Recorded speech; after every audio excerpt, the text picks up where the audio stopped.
Hello everyone. आज हम भारत भौतिक पर्यावरण बुक का प्राकृतिक संकट और आपदाएं चैप्टर पढ़ेंगे। देखिए, प्राकृतिक आपदाएं क्या होती हैं। प्राकृतिक आपदाएं प्राकृतिक रूप से घटित होने वाली ऐसी घटनाएं हैं जिन से जो है ना अचानक तबाही आती है। जैसे बाढ़ आ गई, भूकंप आ गया, या फिर जो ना तेज आंधी तूफान आ गए, जिनकी वजह से अचानक सडनली तेज गति से जो ना नुकसान होता है, बड़ी हानि होती है, तेज हानि होती है, उसे हम प्राकृतिक आपदाएं कहते हैं। आमतौर पे प्राकृतिक आपदाएं जो हैं वो आपको बहुत ज़्यादा नुकसान पहुंचाती हैं। बड़े लेवल पे तबाही होती है, जान माल की बहुत ज़्यादा नुकसान होता है। आपदाएं जल, स्थल, वायुमंडल में उत्पन्न होने वाली ऐसी आकस्मिक घटनाएं हैं जिनके कुप्रभाव से जान माल का बड़ा नुकसान होता है और पर्यावरण भी अवक्रमण होता है, यानी डिग्रेडेशन हो जाता है। वो आपदाएं कहलाती हैं। आमतौर पे आपदाओं को और संकट को एक ही मान लिया जाता है। देखिए, संकट और आपदा में क्या अंतर, ये आपदा की डेफिनेशन दी हुई है। अगर मैं संकट की बात करूं तो संकट क्या है। देखिए, किसी आपदा के आने पर जो नुकसान वगैरह होता है, बड़ी तबाही होती है, वो तो होता है आपदा की। और संकट, लाइक मैं एक एग्जांपल के साथ समझाता हूं। नदी के किनारे घर बसे हुए हैं, तो नदी के किनारे घर बसाना संकट है। जब नदी में तेज पानी आएगा तो वो सारे घर बह जाएंगे, लोग मारे जाएंगे, बड़ी मात्रा में जो ना नुकसान होगा, वो आपदा कहलाएगी। तो संकट और आपदा में आपको अंतर समझ में आया। देखिए, कुछ आपदाएं प्राकृतिक होती हैं और कुछ मानवकृत होती हैं। आपदाओं को अगर हम बात करें तो प्राकृतिक आपदाएं वो होती हैं जो प्रकृति लेके आती है, जैसे बाढ़, सूखा, चक्रवात। इसके अलावा जो ना भूस्खलन हो जा, ज्वारीय तरंगे आ जाएं तो तटीय इलाकों में नुकसान पहुंचाती हैं। सुनामी आ जाए, उससे बड़ा नुकसान होता है। भूकंप आ जाए, या फिर जो है ना किसी ज्वालामुखी का फटना, ये सब आपकी प्राकृतिक घटनाएं हैं, प्राकृतिक आपदाएं हैं। मानवकृत आपदाएं, इसमें आमतौर पर इस प्रकार की आपदाओं में मनुष्य इनके लिए जिम्मेवार होता है। मनुष्य जो है वो इस तरह की आपदाओं के लिए जिम्मेवार होता है। जैसे वायु दुर्घटना होगी और कोई औद्योगिक दुर्घटना। भोपाल में जो गैस त्रासदी हुई थी वो आपकी क्या थी, एक मानवीय दुर्घटना थी। ठीक है, इसी प्रकार से जो है ना आपके चेरनोबिल जो हुआ था, चेरनोबिल नाभिकीय आपदा थी। वो भी मानवीय गलती की वजह से चेरनोबिल के अंदर जो नाभिकीय आपदा आई थी। इसी प्रकार से कोई युद्ध हो जाए, या फिर CFC क्लोरोफ्लोरोकार्बन, जिसकी वजह से जो ना हमारी ओजोन परत सर्द हो रही है, वो उसका नुकसान हो रहा है, ह्रास हो रहा है। वो क्या है, मनुष्य के द्वारा छोड़ी जाती है। CFC आपको पता है एसीज वगैरह से जो ना बहुत ज्यादा मात्रा में छोड़ी जाती है। तो ये इसी प्रकार से आपकी ग्रीन हाउस गैसें बड़ी मात्रा में जो ना ध्वनि प्रदूषण है, वायु प्रदूषण, जल मिट्टी संबंधित जो पर्यावरण संबंधी जो समस्याएं हैं, वो आपदाएं हैं। वो किस वजह से आती हैं, इंसान के कार्यों की वजह से। तो ये आपकी जो ना मानवकृत आपदाएं हो गई हैं। तो प्राकृतिक आपदाएं प्रकृति के द्वारा होती हैं और मानवकृत आपदाएं जो ना उसके लिए मानव जिम्मेवार होता है। देखिए, अगर मैं आपदाओं की बात करूं तो आपदाओं को लेकर जो ना पूरे विश्व में जब बात की गई तो सबसे पहले जो ना इसके ऊपर जो है कदम कब उठाया गया, प्राकृतिक आपदाओं को लेकर उसके विरुद्ध जो एफर्ट्स किए गए डिजास्टर्स को रोकने के लिए, तो 1994 में जापान के योकोहामा में आपदा प्रबंधन के लिए एक मीटिंग हुई थी।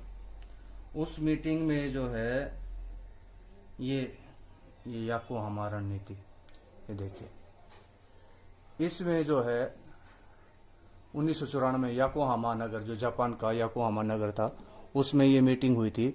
और उसमें ये बात जो ना कोशिश की गई कि भाई किस प्रकार से, जैसे जो प्राकृतिक आपदाओं से बड़ी मात्रा में नुकसान हो रहा है, उस नुकसान को कम करने के लिए जो है कुछ कदम उठाए जाने चाहिए, जिसकी वजह से जो है इसका आपदाओं का जो नुकसान है वो न्यूनीकरण यानी कम किया जा सके। आपदाओं के लिए जो ना पहले से हमारे को जो है ना अपने नागरिकों की रक्षा करने के लिए कदम उठाने चाहिए, उसके लिए एफर्ट्स करने चाहिए। तो उसको लेकर जो है सबसे पहले जो है 1994 में जो है जापान के योकोहामा में ये बैठक हुई थी। आइए अब भारत में जो है आपदाओं के बारे में बात करते हैं। आपदाओं का अगर हम वर्गीकरण करें, आपदाएं कितने प्रकार की होती हैं, देखिए वर्गीकरण। प्राकृतिक आपदाओं का वर्गीकरण, प्राकृतिक आपदाएं जो है उनका वर्गीकरण देखिए। वायुमंडलीय, भौमिक यानी वायुमंडल जो है आपकी आकाश से संबंधित है, भौमिक भूमि से संबंधित, जलीय जो है आपकी जल से संबंधित है, और जैविक जो आपकी बायोलॉजिकल है। देखिए ये कौन कौन सी अलग अलग बांटी गई हैं भाई। वायुमंडलीय में तूफान आ जाए, बर्फानी तूफान, जो तेज बर्फीला तूफान आ जाए, या फिर आपके जो ना चक्रवात आ जाए, लू चल रही है, पाला गिर रहा है, चक्रवात या टोर्नेडो वगैरह जो आ रहे हैं, इनकी वजह से जो ना जो भी आपदाएं आएंगी वो आपकी वायुमंडलीय आपदाएं होंगी। भौमिक, भूमि के ऊपर भूकंप, ज्वालामुखी, भूस्खलन, ये सारी जो है ना आपकी भौमिक आपदाएं हैं। जलीय, जल से संबंधित, बाढ़ आ गई, तटीय इलाकों में तेज ज्वार आया, ऊंचा ज्वार आया और वो सारे इलाके को जलमग्न कर दिया महासागरीय धाराओं की वजह से, या तूफान, मोहर्मी, सुनामी की वजह से जो भी आपदाएं आती हैं वो आपकी जलीय आपदाएं कहलाती हैं। जैविक आपदाएं, पौधे और जानवर मुख्य रूप से, जैसे अभी आजकल देख रहे हो आप राजस्थान के इलाकों में जो है ना, हरियाणा के कुछ इलाकों में टिड्डियों का बड़ा प्रकोप चल रहा है। टिड्डियां सब कुछ सफा कर रही हैं, जो भी उनके सामने आ रहा है सब कुछ उसका नाश कर रही हैं। कीट, फफूंद, बैक्टीरिया, वायरल, जैसे ये अभी चल रहा है, ये आपका एक वायरस चल रहा है, कोरोना वायरस, ठीक है, कोविड-19, ये भी इसी प्रकार की एक आपदा है। ठीक है, तो ये आपकी प्राकृतिक आपदाओं का वर्गीकरण हो गया। नेक्स्ट हम बात करते हैं भारत में प्राकृतिक आपदाएं। तो सबसे पहले बात करते हैं भूकंप की। भूकंप क्या है? भूकंप सबसे ज्यादा अपूर्व सूचनीय है, यानी ये जो है बिना किसी सूचना के अचानक आएगा। कोई भूकंप से पहले कोई जो ना सूचना नहीं मिलती है। भूकंप आमतौर पे क्या होता है, जब पृथ्वी के आंतरिक भागों में जो हलचलें होती हैं उसकी वजह से, पृथ्वी के आंतरिक भागों में हलचलों की वजह से ऊर्जा मुक्त होती है, जिसकी वजह से पृथ्वी की ऊपरी सतह जो है ना अचानक कांप उठती है, हिल उठती है। तो इस तरीके से फिर पृथ्वी की ऊपरी सतह का कांप उठना, हिलना ही भूकंप कहलाता है। देखिए, भूकंप पृथ्वी की ऊपरी सतह में विवर्तनिक गतिविधियों से निकली ऊर्जा से पैदा होते हैं, यानी पृथ्वी के आंतरिक भागों में ये जो है ना हलचलें होती रहती हैं, जिसकी वजह से जो है ना पृथ्वी की ऊपरी सतह हिलना शुरू कर देती है। इनके कई सारे कारण हो सकते हैं। ज्वालामुखी विस्फोट की वजह से भी भूकंप आते हैं, चट्टानों के गिरने से भी भूकंप आते हैं, भूस्खलन होता है तब भी भूकंप आते हैं, बड़े बड़े बांध और जलाशयों के जो ना ध्वस्त हो जाने की वजह से भी भूकंप आते हैं। तो भूकंप एक बहुत ही बड़ी प्राकृतिक आपदा है। आपको याद होगा जो 2001 में गुजरात में भुज में जो भूकंप आया था, जिसने बड़ी भयंकर तबाही मचाई थी। और भारत में जो आपको पता है बहुत सारे भूकंप आते ही रहते हैं। उसके आने का कारण क्या है कि जो आपके भूकंप भारत में खास तौर से हिमालय क्षेत्र में आते हैं। क्यों आते हैं? इंडो ऑस्ट्रेलियाई प्लेट जो है वो यूरेशियाई प्लेट से टकराती रहती है। देखो, इंडो ऑस्ट्रेलियाई प्लेट की मैं अगर बात करूं तो भारत के ये जो दो प्लेटें जब एक दूसरे की तरफ आती हैं, यूं एक दूसरे की तरफ आएंगी तो एक दूसरे से टकराएंगी। इनके टकराने की वजह से क्या होगा, दोनों जब आपस में टकराती है तो इनके जो किनारे हैं वो लॉक हो जाते हैं, और जिसकी वजह से बड़ी ऊर्जा मुक्त होती है। उस ऊर्जा की मुक्त होने से भूकंप आते हैं। तो हमारी जो है इंडो ऑस्ट्रेलियन प्लेट यूरेशियाई प्लेट से टकरा रही है, जिसकी वजह से इसके टकराने से जो हमारे हिमालय का निर्माण भी उसी वजह से हुआ था। तो हिमालय उनके बीच में जो सीमा का काम करता है, तो इसी वजह से हिमालयी क्षेत्रों में जो है, देखिए ये दिखा, दोनों प्लेटों के बीच लॉक टूट जाता है और एकाएक ऊर्जा जो है ना मुक्त होती है, जिसकी वजह से हिमालय के साथ के साथ भूकंप आते हैं। मुख्य रूप से जो ना भारत के प्रमुख जो जम्मू कश्मीर, लद्दाख, हिमाचल प्रदेश, उत्तराखंड, सिक्किम, पश्चिम बंगाल, दार्जिलिंग वाले जो क्षेत्र हैं या उत्तरी पूर्वी राज्य हैं, इनमें मुख्य रूप से जो ना बहुत ज्यादा भूकंप आते हैं। ये ज्यादा भूकंप संभावित इलाके हैं, क्योंकि यहाँ पर जो है ये हमारी जो इंडियन ऑस्ट्रेलियन प्लेट है उसके किनारे पर मौजूद है, ये उस पर किनारे पर स्थित है। देखिए, इंडियन प्लेट जो है वो प्रति वर्ष उत्तर और उत्तर पूर्व दिशा में 1 सेंटीमीटर खिसक रही है। जबकि उत्तर में स्थित जो यूरेशियाई प्लेट इसके लिए अवरोध पैदा करती है, यानी वो खुद खड़ी हुई है, उससे जाके ये जैसे ही ये टकराएगी तो इसके टकराने की वजह से जो है ना क्या होगा, भूकंप आएगा। वो दोनों टकराएंगे, टकराने की वजह से जो है ना बहुत ज्यादा ऊर्जा मुक्त होती है, जिसकी वजह से भूकंप आता है। भारत के अंदर अलग अलग विभागों ने, जैसे राष्ट्रीय भूभौतिकी प्रयोगशाला है, नेशनल जियोलॉजिकल जो डिपार्टमेंट है, और इसी प्रकार से भारतीय भूगर्भीय सर्वेक्षण विभाग है, इंडियन सर्वे ऑफ इंडिया, और इंडियन मेट्रोलॉजिकल डिपार्टमेंट यानी मौसम विज्ञान विभाग। इन्होंने भारत में 1200 से ज्यादा भूकंपों को एनालाइज किया, स्टडी किया।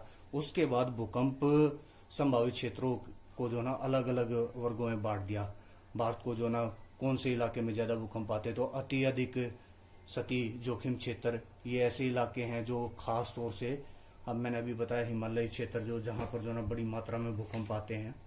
इन इलाकों में जो है आमतौर पे इसमें आता है आपका बिहार का कुछ हिस्सा, जो देखिए मैं मैप के मदद से दिखाता हूँ कौन सा इलाका, मैप दिखाता हूँ आप लोगों को, मैप में पता लगेगा।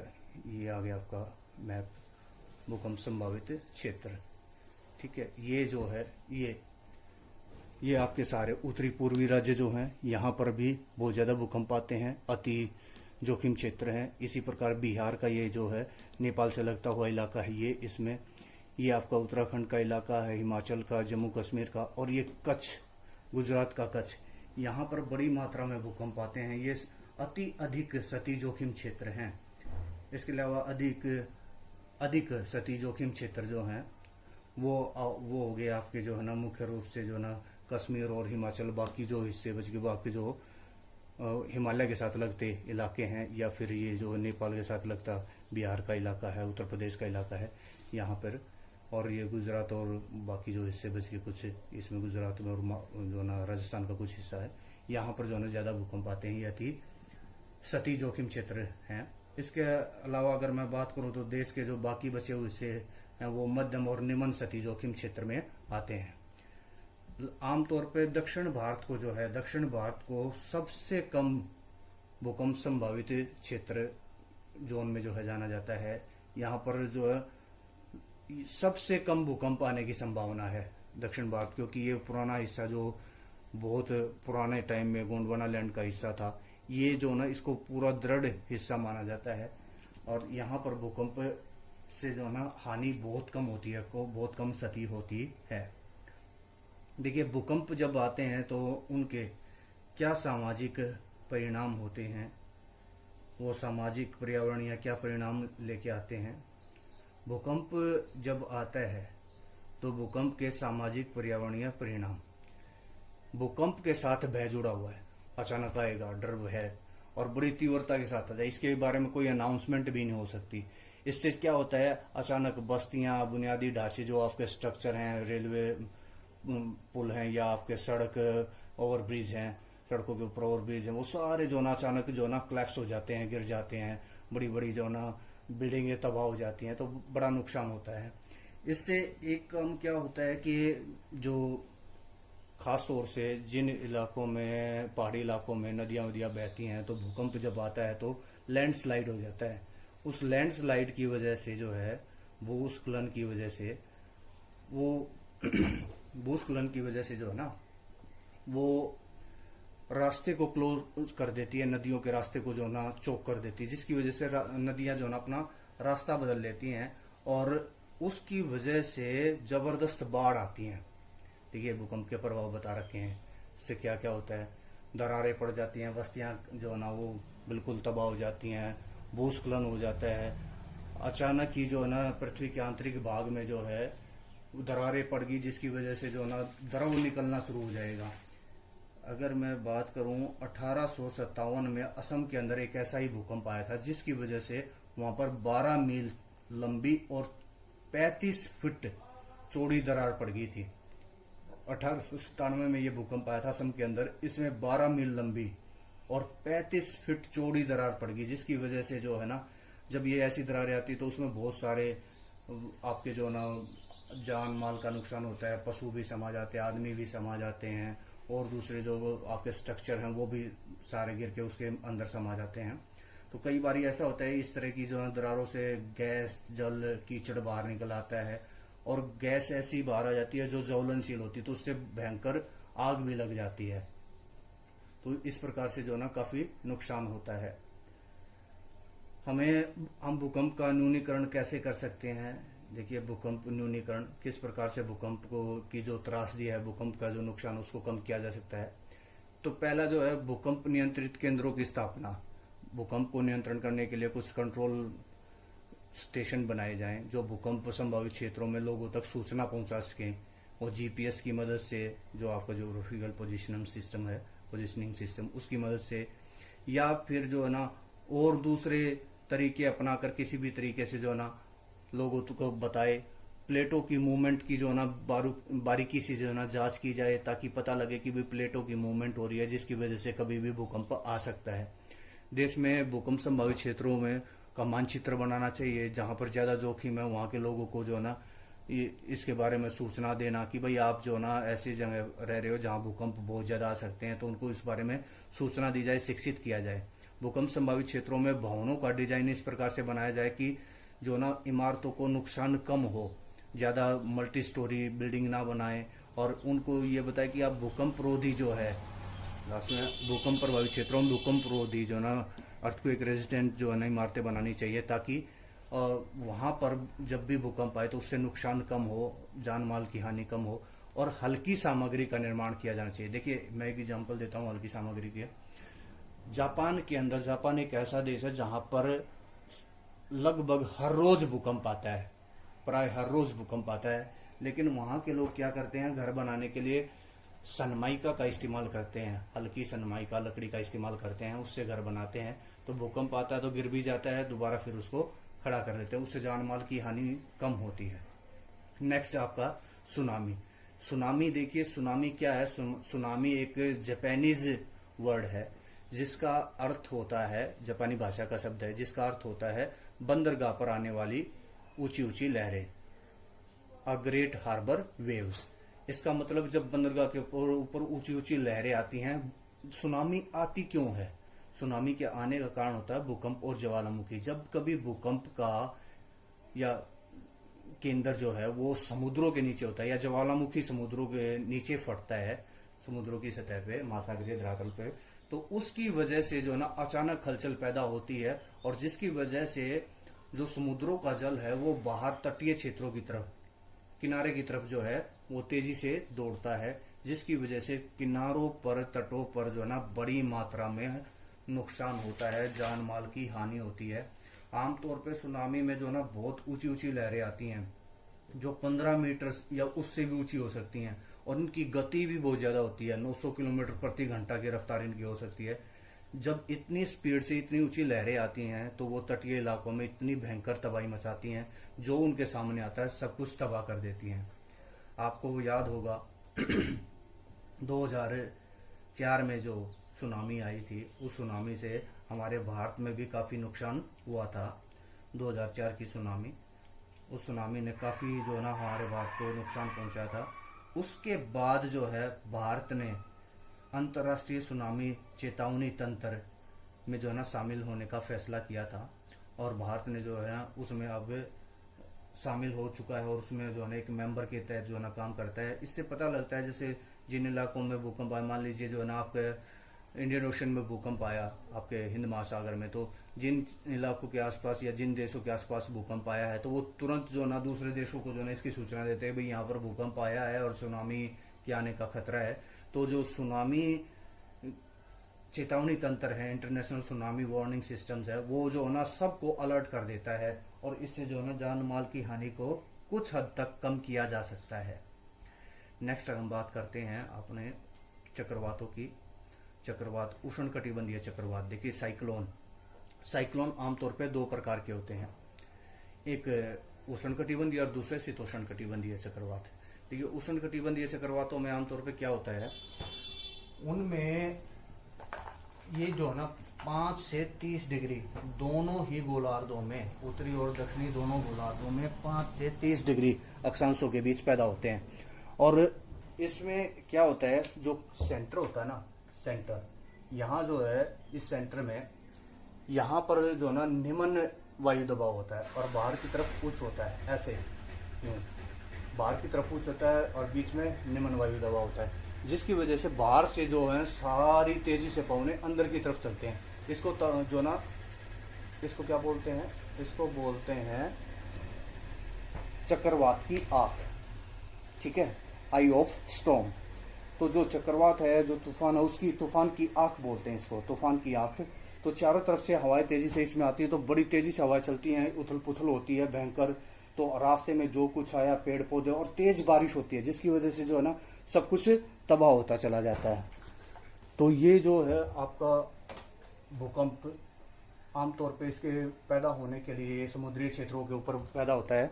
समुद्री क्षेत्रीय इलाकों में जो है इस तरीके की जो ना चक्रवात पैदा होते हैं, और ये चक्रवात तटीय इलाकों पर बड़ा भारी नुकसान पहुंचाते हैं। तटों पर आकर जब भूमि भाग आ जाता है तो उसके ऊपर आकर जो है ये फिर रुक जाते हैं और तबाही खत्म हो जाती है, बारिश रुक जाती है 1-2 दिन बाद। तो इनके आने का जो कारण होता है वो होता है तीव्र कोरियोलिस फोर्स, ठीक है।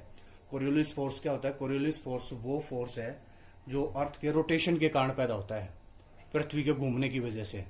जो पृथ्वी अपनी धुरी पर, अपनी एक्सिस पर रोटेट करती है, उसकी वजह से पैदा होता है। इसी कोरियोलिस फोर्स की वजह से जो है नॉर्दर्न हेमिस्फीयर में, उत्तरी गोलार्ध में पवनें अपनी दाईं तरफ और दक्षिणी गोलार्ध में अपनी बाईं तरफ मुड़ जाती हैं। अच्छा, एक बात और है कि भूमध्य रेखा के आसपास 0 डिग्री के आसपास कोरियोलिस फोर्स जो ना, यानी कोरियोलिस बल सबसे कम होता है, जिसकी वजह से यहाँ पर चक्रवात नहीं आते हैं।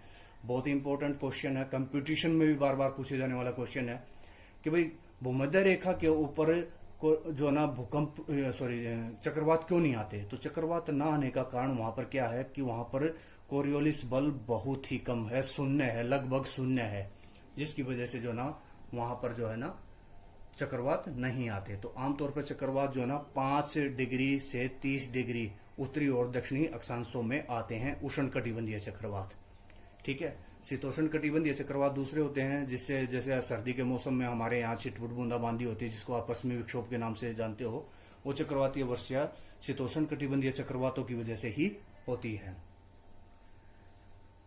आमतौर पर उष्ण कटिबंधीय चक्रवातों की संरचना की मैं बात करूं तो चक्रवात का केंद्र गर्म वायु और निम्न वायु दाब और मेघ रहित होता है। यानी जो मैंने आपको बताया, जो सेंटर होता है वो जो जिसको तूफान की आग कहा जाता है, उसमें गर्म वायु होती है, वायु दबाव बिल्कुल निम्न होता है और मेघ रहित होता है, यानी वहां पर बादल नहीं होते हैं, लेकिन चारों तरफ जो ना तेज बादल होते हैं, एक बहुत बड़ा एरिया होता है, और तेजी से जो है ना हवाएं इस सेंटर की तरफ, इस केंद्र की तरफ आती हैं। आमतौर पे देखिए, केंद्र से पवन पट्टी की तरफ जो विस्तार है वो 10 से 150 किलोमीटर तक हो सकता है, और यहाँ पर दाब प्रवणता जो होती है, वायु दाब प्रवणता जो ना आपका एयर प्रेशर ग्रेडियंट जो ना वो 14 से 17 मिलीबार 100 किलोमीटर के आसपास होता है। समदाब रेखाएं एक दूसरे के नजदीक होती हैं। देखिए भारत में जो ना कहाँ किस इलाके में भूकंप आते हैं और किस समय में आते हैं। भारत में चक्रवातों की अगर मैं बात करूं तो मानसूनी मौसम के दौरान चक्रवात 10 से 15 डिग्री उत्तरी अक्षांशों के बीच आते हैं। बंगाल की खाड़ी में चक्रवात ज्यादातर अक्टूबर नवंबर के महीने में आते हैं। और जो अगर मैं बात करूं, हमारा जो ये है चेन्नई वेन्नई का इलाका है, यहाँ पर जो भूकंप है, चक्रवात हैं जो दक्षिण भारत में, खास तौर से तमिलनाडु के अंदर, वो नवंबर दिसंबर के महीने में आते हैं। अक्टूबर नवंबर में जो है ना बंगाल की खाड़ी में बनते हैं, तो उस टाइम वापस लौटते हुए मानसून से वहां पर बारिश होती है। परिणामों की अगर बात करें, उष्ण कटिबंधीय चक्रवातों के परिणाम तो बड़ी मात्रा में तबाही मचाते हैं। इतनी ज्यादा हानि होती है कि इतनी तेज हवाएं चलती है, इतनी तेज बारिश होती है, जिसकी वजह से जो ना जो घर मकान जो है ना वो ढह जाते हैं, पेड़ पौधे जो है ना वो उखड़ जाते हैं, बहुत सारा जो ना पशुओं का, व्यक्तियों का, जान माल का काफी नुकसान होता है, क्योंकि तेज बारिश होती है तो अचानक फ्लड भी आ जाती है, बाढ़ भी आ जाती है।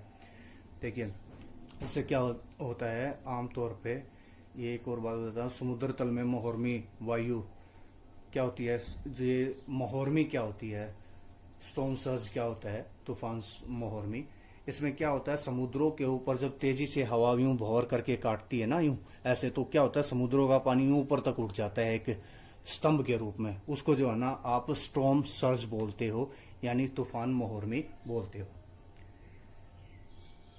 ये हमारा जो है चक्रवात जहाँ जहाँ आते हैं, जहाँ ज़्यादा जोखिम है वो इलाके दिए गए हैं। देखिए भारत में ये अति जोखिम क्षेत्र है, यहाँ पर आते हैं इन तटीय इलाकों में, यहाँ पर। अच्छा, भारत में देखिए सारा जो है दिखा रखा है, सारा इलाका, मैक्सिमम इलाका जो जोखिम भरा है वो तटीय इलाका आपका पूर्वी तटीय इलाका है। यहाँ पर क्यों आते हैं ज्यादा जो है ना चक्रवात, इस इलाके में, इस तटीय क्षेत्र में क्यों नहीं आते अरब सागर में? तो मैं आपको बता देता हूँ, बहुत इंपॉर्टेंट चीज है, बहुत इंपॉर्टेंट बात है।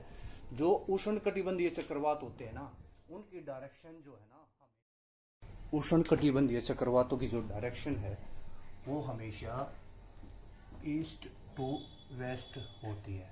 इसमें यहाँ पर पैदा हुए तो यहाँ आएंगे, यहाँ पर पैदा हुए इस कोस्ट पे, लेकिन यहाँ पैदा हुए अरब सागर में तो इधर जाएंगे।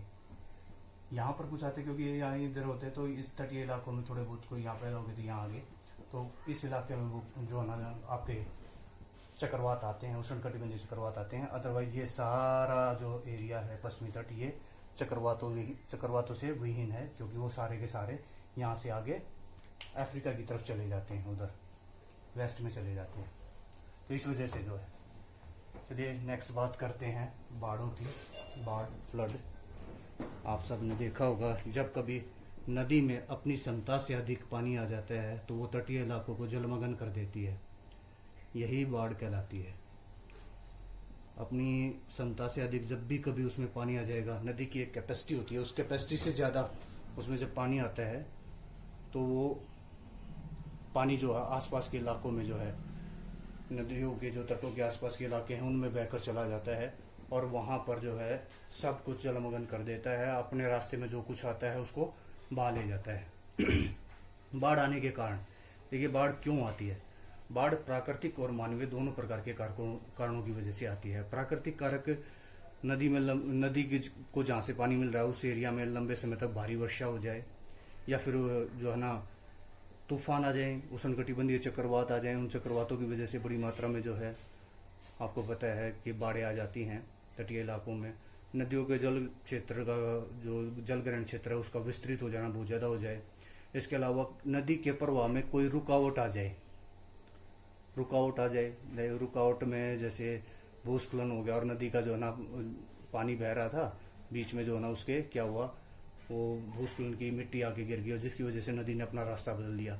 या फिर कभी कभी आपने देखा होगा बादल फट जाता है, तो बादलों के फटने की वजह से भी बड़ी मात्रा में जो है बाढ़ आती है। मानवीय कारकों में क्या हो सकता है? मानव जो है ना मुख्य रूप से मानवीय कारकों में वनों की अंधाधुंध कटाई कर रहे हैं हम, कृषि और भू उपयोग की अवैज्ञानिक विधियां अपना रहे हैं, जिसकी वजह से जो ना बड़ी मात्रा में बाढ़ आती है। ज्यादा सिंचाई करते हैं, अति सिंचाई करते हैं, नदी तल और नदी तट या बाढ़ के मैदानों में मानव अपने घर मकान वगैरह बना लेता है, जिसकी वजह से जो ना उन इलाकों में नदियों का पानी पहुंच जाता है और नुकसान होता है। भारत में देखिए बाढ़ संभावित क्षेत्र कौन से हैं? मुख्य रूप से बाढ़ से सबसे ज्यादा प्रभावित होने वाला, अगर मैं एक राज्य की बात करूं तो वो बिहार है। बिहार सबसे ज्यादा बाढ़ से प्रभावित होने वाला राज्य है।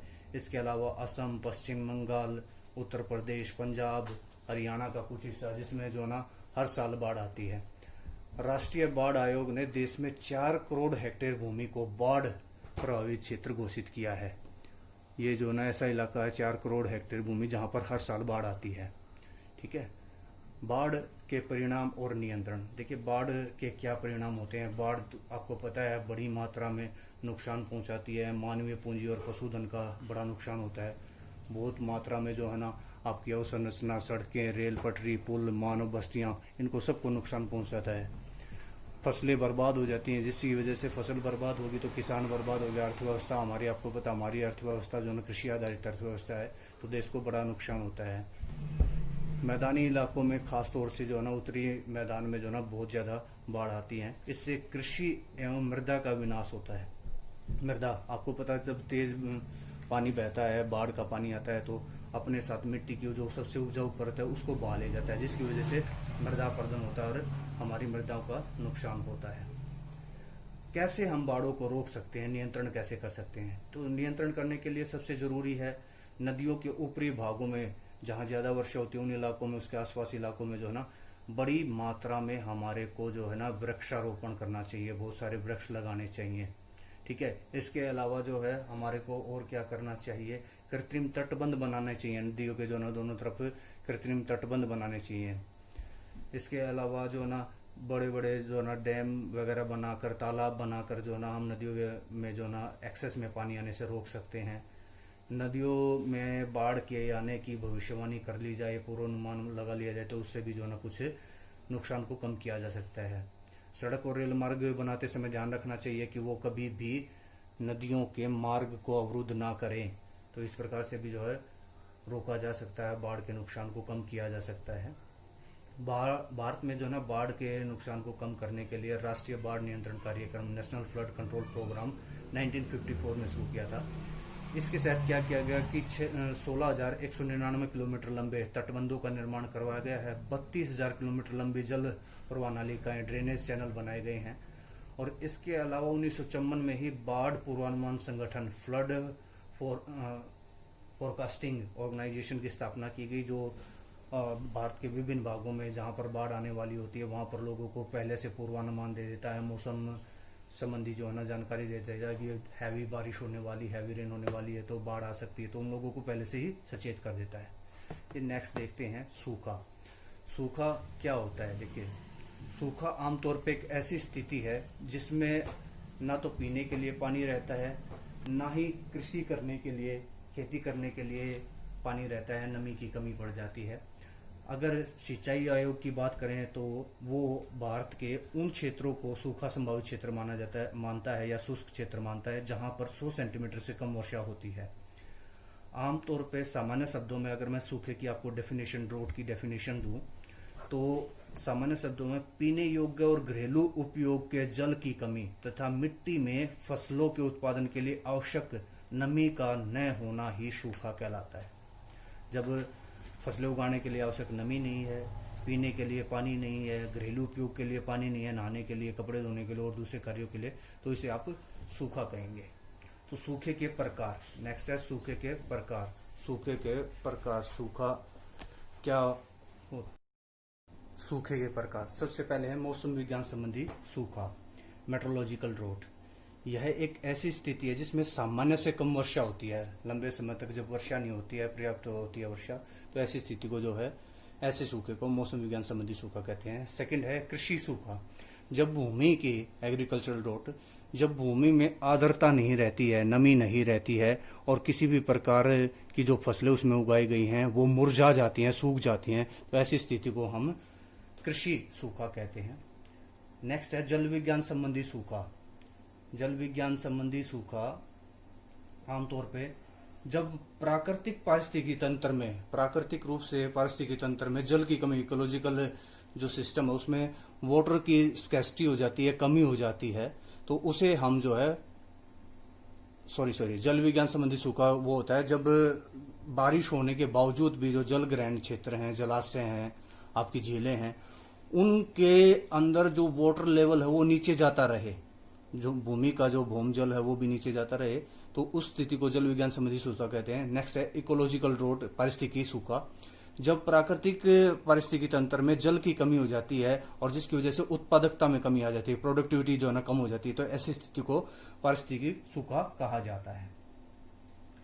अब नेक्स्ट देखिए, भारत में सूखाग्रस्त क्षेत्र कौन से हैं? सूखाग्रस्त क्षेत्र मुख्य रूप से वो इलाके जहां पर बहुत कम बारिश होती है वो सूखाग्रस्त क्षेत्र कहलाते हैं।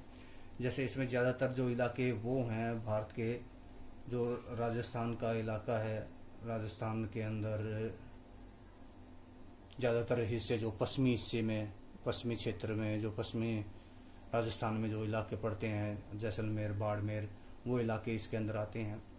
भारत में कुल भौगोलिक क्षेत्र का 19% भाग जो है, 19% भाग और 12% जनसंख्या हर वर्ष सूखे से प्रभावित होती है। देश का लगभग 30% क्षेत्र सूखे से प्रभावित हो सकता है ये ऐसी संभावना, और लगभग उससे 5 करोड़ लोग प्रभावित होंगे। देखिए आगे देखते हैं, ये अत्यधिक सूखा प्रभावित क्षेत्र कौन से हैं।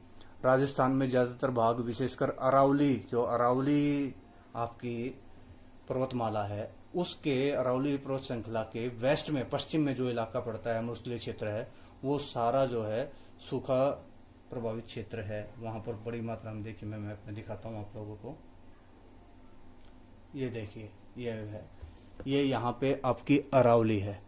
इस अरावली के वेस्ट में ये सारा इलाका अति सूखा संभावित क्षेत्र है। ये गुजरात का कुछ कच्छ का इलाका है जहाँ पर भी काफी सूखा पड़ता है। जैसलमेर, बाड़मेर राजस्थान के इसी में है, जहाँ पर 90 मिलीमीटर से भी कम वर्षा होती है पूरे वर्ष में। अधिक सूखा संभावित क्षेत्र इसमें ज्यादातर जो है ना, महाराष्ट्र के पूर्वी भाग, आंध्र प्रदेश के अंदरूनी भाग, कर्नाटक का पठार, राजस्थान का ये जो पूर्वी हिस्सा है, ये सब इसमें आता है। इसके अलावा जो है ना, आपका जो हरियाणा का दक्षिणी हरियाणा का हिस्सा इसी के अंदर आता है। तो ये इस प्रकार के क्षेत्र जो हैं, ये आंतरिक भागों में स्थित, तमिलनाडु का कोयम्बटूर का जो पठार है वो है, कर्नाटक का आंतरिक भाग, ये जो है मध्यम सूखा संभावित मॉडरेट ड्रॉट प्रोन एरिया में आते हैं। और मैं इसके अलावा जो बाकी बच गए वो आपके जो है ना, कुछ इलाके जो है ना, वो निम्न सूखा संभावित क्षेत्रों में आते हैं। नेक्स्ट अगर हम बात करें आपकी सूखा क्यों पड़ता है, देखिए सूखे के पड़ने के कारण कई सारे हो सकते हैं। ड्रोट के आने के कारण, कॉजेज ऑफ ड्रोट, एक तो वर्षा की परिवर्तन, यानी वर्षा में परिवर्तन होता है, कभी ज्यादा हो जाती है, कभी कम हो जाती है। बहुत सारे क्षेत्रों में जो ना सिंचाई के साधनों की कमी है, जिसकी वजह से भी जो ना सूखा पड़ता है, फसलें खराब हो जाती हैं। लंबी शुष्क ऋतु, उच्च तापमान, इसकी वजह से जो ना वाष्पीकरण ज्यादा होता है। और भूगर्भीय जल का अति दोहन, जो अंडरग्राउंड वाटर है, उसको हम बड़ी मात्रा में जो है दोहन कर रहे हैं, जिसकी वजह से जो ना बड़ी मात्रा में जो है अंडरग्राउंड वाटर के खत्म होने की वजह से सूखे की स्थिति उत्पन्न हो जाती है। सूखे के परिणाम, देखिए कॉन्सिक्वेंसेज क्या होते हैं सूखे के, जो है ना परिणाम क्या होते हैं, कॉन्सिक्वेंसेज ऑफ ड्रॉट। पर्यावरण और समाज पर सूखे का बड़ा प्रभाव पड़ता है। जैसे फसलें बर्बाद होगी तो अन्न की कमी हो जाएगी, जिसे अकाल कहा जाता है। चारा कम होने की स्थिति में, चारा अगर कम हो गया तो ऐसी स्थिति को हम बोलते हैं तृण अकाल। ऐसी स्थिति को तृण अकाल कहा जाता है। देखिए यह तृण अकाल। जल आपूर्ति, इसको चारे की कमी होगी तो तृण अकाल इंपॉर्टेंट है। जल आपूर्ति की कमी होगी, जल, तो इसे जल अकाल। और तीनों स्थितियों को मिलाकर होता है त्रि अकाल। ठीक है, ये सबसे विनाशकारी होता है, इससे बड़ी समस्या आ जाती है। बहुत सारे पशुओं की मौत होती है, लोगों को एक स्थान से दूसरे स्थान पर पलायन करना पड़ता है, प्रवास करना पड़ता है मजबूरी में।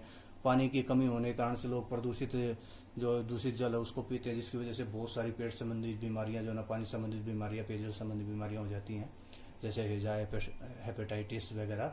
इससे तो इस प्रकार से जो काफी नुकसान होता है। तो सूखा जो है वो बहुत नुकसानदेह है, खासतौर से हमारे देश के लिए, जहां पर हमारा देश एक कृषि प्रधान देश है। ऐसे देश में जो है, यहाँ पर सूखे को रोकने के लिए कुछ प्रबंधन किया जा सकता है, कुछ काम किया जा सकता है। तो सबसे इम्पोर्टेंट है कि भाई ज्यादा से ज्यादा पेड़ लगाए जाएं। आपने देखा होगा कई क्षेत्र ऐसे हैं जहां पर जो ना बाढ़ आई रहती है, और भारत के कुछ क्षेत्र ऐसे हैं जहां पर सूखा पड़ता रहता है। तो ऐसा क्या, इसके लिए क्या किया जाना चाहिए, नदियों को जोड़ना चाहिए। नदियों को जोड़ दिया जाए, इससे क्या होगा, जहां पर पानी की आवश्यकता है वहां पर उस एक्सेस पानी को पहुंचा दिया जाएगा। बांध और जलाशयों का निर्माण किया जाए ताकि उसमें पानी को स्टोर किया जा सके बारिश के सीजन, और बाद में उसका इस्तेमाल किया जा सके। इसके अलावा रेन वाटर हार्वेस्टिंग जो है, वर्षा के जल का संग्रह किया जाना चाहिए। वो चाहे तालाबों में, कुओं में, नलकूपों में, किसी भी तरीके से जो ना पानी को, जो ना बारिश के पानी को रेन वाटर हार्वेस्टिंग कर ली जाए, तो उससे जो ना सूखे की स्थिति से निपटा जा सकता है। नेक्स्ट आपका भूस्खलन, लैंडस्लाइड।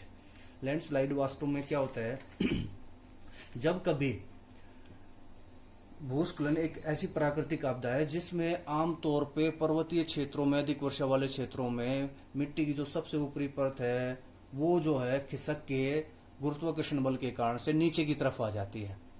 आपने देखिए बहुत बारी ऐसा सुना भी होगा कि फला जगह पर जो है ना बड़ी मात्रा में जो है लैंडस्लाइड हो गया, मिट्टी की जो है ना। सामान्यतः भूस्खलन, भूकंप, ज्वालामुखी फटने, सुनामी और चक्रवात की तुलना में कोई बड़ी घटना नहीं है, परंतु फिर भी इसके काफी नुकसान हो जाते हैं। आकस्मिक ये कभी कभी जो है आता है, तो मान लीजिए पहाड़ी क्षेत्रों में कोई गाड़ी से गुजर रहा है तो अचानक पहाड़ खिसक जाए, तो उससे क्या होगा, वो जो ना पत्थर जो ना वो आके जो है किसी की जो गाड़ी के ऊपर गिर जाएंगे, उसके सामने गिर जाएंगे, तो इससे बड़ी जो ना दुर्घटनाएं हो जाती हैं। देखिए, लैंडस्लाइड आमतौर पे वहां ज्यादा होता है जहां पर भूमि का ढाल तीव्र होता है। तीव्र ढाल वाले इलाकों में जो ना, वहां पर जो ना पहाड़ी इलाकों में भूस्खलन होता है। ये देखिए पहाड़ी ढाल है, यहाँ पर क्या होगा, बारिश हुई तो ये मिट्टी की जो ऊपरी परत है ये ढीली हो जाएगी, तो बारिश के पानी के साथ ऐसे नीचे आ जाएगी। या फिर गुरुत्वाकर्षण बल, आपको पता है गुरुत्वाकर्षण बल हर एक चीज को जो ना ग्रेविटेशनल फोर्स अपनी तरफ खींचती रहती है। तो नीचे से अर्थ जो ना इस ऊपर के हिस्से को जो है नीचे की तरफ अपनी तरफ अट्रैक्ट करती है, खींचती है, जिसकी वजह से जब भी ये ढीला होता है तो उस गुरुत्वाकर्षण बल की वजह से वह नीचे की तरफ खिसक आता है। तो इसे जो है आप भूस्खलन कहते हो। भारत में सबसे ज्यादा भूस्खलन संभावित क्षेत्र जो है ना वो हिमालय क्षेत्र हैं, और इसके अलावा जो आपका पश्चिमी घाट और नीलगिरी की पहाड़ियां। देखिए, हिमालय का क्षेत्र निकोबार, अंडमान निकोबार और पश्चिमी घाट और नीलगिरी में सबसे अधिक, ठीक है, यहाँ पर जो है ना सबसे ज्यादा जो है ना भूस्खलन होता है। जहाँ कभी कभी जो है ना ज्यादा मात्रा में भूस्खलन होने की वजह से कुछ बड़ी दुर्घटनाएं भी घटित हो जाती हैं। और कई बार भूस्खलन की वजह से जो है ना आपके, अगर मैं परिणामों की, भूस्खलन के परिणामों की बात करूं, देखिए भूस्खलन के परिणाम को पढ़ते हैं कि भूस्खलन के परिणाम क्या क्या क्या आते हैं। भूस्खलन के परिणाम में हम पढ़ते हैं, इससे बेशकीमती जो जान माल की हानि होती है। नदियों के मार्ग जब अवरुद्ध हो जाते हैं, नदियां अचानक जो है ना पहाड़ से जो ना मलबा नीचे गिर गया और नदी का जो ना मार्ग जो ना उसने चौक कर दिया, उसके रास्ते में आ गया, उससे जो ना वो रास्ता चेंज कर लेगी और सडन फ्लड आएंगी, बहुत तेजी से जो ना अचानक फ्लड आएंगी, उस बाढ़ से ना बहुत ज्यादा नुकसान होगा। इसकी वजह से कई बारी जो है ना सड़क मार्गों के अवरोध और रेल पटरियों के टूटने से पर्वतीय क्षेत्रों का शेष भाग से जो है ना वो शेष भाग से वो कट जाते हैं, यानी रास्ते जो ना कट जाए। जैसे भूस्खलन हुआ तो पूरा का पूरा जो ना पहाड़ अगर नीचे धसक आया तो सड़क जो ना बंद होगी। तो आपने कई बार सुना होगा कि फलानी जगह जो ना जम्मू कश्मीर में या कभी जो ना हिमाचल प्रदेश में जो ना बहुत सारे सैलानी जो ना फंसे हुए हैं, रास्ते को साफ किया जा रहा है, तब जो ना वो, तो इस प्रकार से वो एक दूसरे से कट जाते हैं। और जो हरित आवरण होता है, पेड़ पौधे होते हैं पहाड़ों की ढालों पर, वो भी सारे उसके साथ खिसक के आ जाते हैं। इससे जो ना वनस्पति का भी नुकसान होता है। भूस्खलन को रोकने के उपाय क्या किया जाना चाहिए, निवारण क्या करना चाहिए? इसके लिए जो ना अधिक से अधिक पेड़ लगाए जाने चाहिए, ज्यादा से ज्यादा पेड़ लगाए जाएं। और जिन इलाकों में भूकंप आते हैं या ज्यादा जो ऐसे इलाके हैं जो ज्यादा ढाल वाले हैं, उन इलाकों में ज्यादा जो ना कंस्ट्रक्शन ना किया जाए, विकास कार्यों को जो ना प्रतिबंधित किया जाना चाहिए, बड़े बांध वहां नहीं बनाने चाहिए। इसके अलावा जो है ना वहां पर जो ना पशुचारण को रोक के, और एक कृषि जो है वो की जाती है, स्थानांतरित कृषि, उस पर रोक लगाकर भी इस प्रकार से जो है ना यहाँ पर जो इनको कंट्रोल में किया जा सकता है, इसके नुकसान को कम किया जा सकता है। सीढ़ी नुमा खेती की जानी चाहिए, स्थानांतरित कृषि पर रोक लगा दी जानी चाहिए। नेक्स्ट आपका है आपदा प्रबंधन, डिजास्टर मैनेजमेंट। आपदा प्रबंधन, देखिए आपदा जब आती है तो आप किस प्रकार से कैसे काम करते हो। आपदा प्रबंधन की 3 अवस्थाएं हैं, 3 प्रकार से काम करती है। देखिए कौन सी 3 प्रकार से काम करती हैं वो आपदा प्रबंधन के लिए, मैं आपको भी बताता हूँ। पहले, आपदा से पहले, आपदा आए उससे पहले, जब भी आपदा आती है तो उससे पहले वहां के बारे में आंकड़े प्राप्त करें, सूचना मानचित्र तैयार करें, वहां पर आपदा आने वाली है तो उसकी तैयारी रखना। दूसरी, आपदा के समय जब भी कोई डिजास्टर आता है तो उस टाइम पे युद्ध स्तर पर बचाव कार्य, और लोगों को, जैसे भूकंप आया तो अचानक जो ना भूकंप आया तो लोगों को निकालना, उनके लिए जो ना उसका मेडिकल फैसिलिटीज का इंतजाम करना, वो सारा उनको हॉस्पिटल्स वगैरह में भेजना, ये सारे काम। और तीसरा जो है आपदा के पश्चात, जब आपदा चली जाती है तो उसके पश्चात प्रभावित लोगों का बचाव किया जाना चाहिए, उनको पुनर्वास, उनको दोबारा से जो ना वहां पर बसाना, उन क्षेत्रों में आपदाओं को निपटने के लिए आगे जो ना विभिन्न प्रकार की योजनाएं बनाना, ये सारे काम। भारत में आपदा प्रबंधन को लेकर 2005 में एक अधिनियम बना था, जिस अधिनियम में जो है मुख्य रूप से इस तरह की दुर्घटनाओं, इस तरह की आपदाओं से बचने के लिए उपाय दिए गए हैं। ये भारत द्वारा उठाया गया एक बहुत ही महत्वपूर्ण कदम है। तो ये था आपका पूरा चैप्टर। अगर आपको ये चैप्टर अच्छा लगा हो तो प्लीज़ माय वीडियो को लाइक करें, शेयर करें, कमेंट करें, दूसरे और सब तक भी इस वीडियो को पहुंचाए, जिससे ज़्यादा से ज़्यादा बच्चों का भला हो सके। Thank you.